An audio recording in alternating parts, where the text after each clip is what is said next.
C'est à peu près ce qu'il y a de mieux qui est venu de France.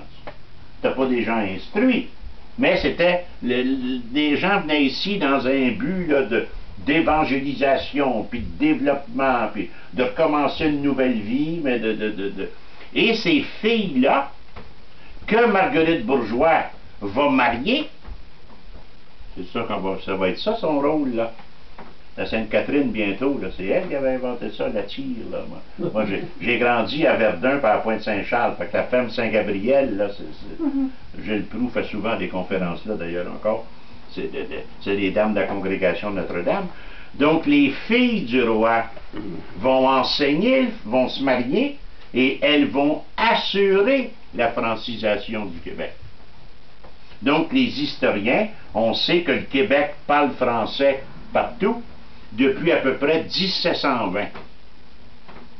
Alors qu'en France, c'est seulement lors de la conscription de la Grande Guerre de 14 ou dans les casernes, parce que tout le monde est enrôlé, là, on parle souvent de la Deuxième Guerre mondiale, mais la première a été encore pire là, à tout point de vue. Et là, en France, on va parler français partout. Et même, je dirais, que c'est avec le cinéma puis la télévision. Moi, il y a 40 ans, j'étais étudiant en France, puis quand on sortait de Paris, puis on allait en Auvergne, puis on allait en Bretagne, les gens parlaient entre eux dans les cafés en patois. La langue, c'était le patois.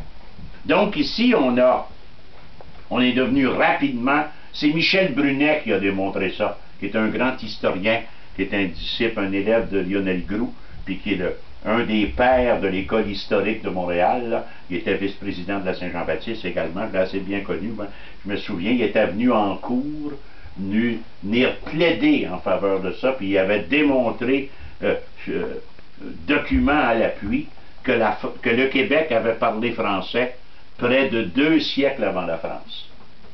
Donc, on a ici un attachement à cette langue-là, là, qui nous a été transmise comme un trésor, comme un bijou, comme un bien précieux, pourrait-on dire. Et l'Église a été gardienne de ça.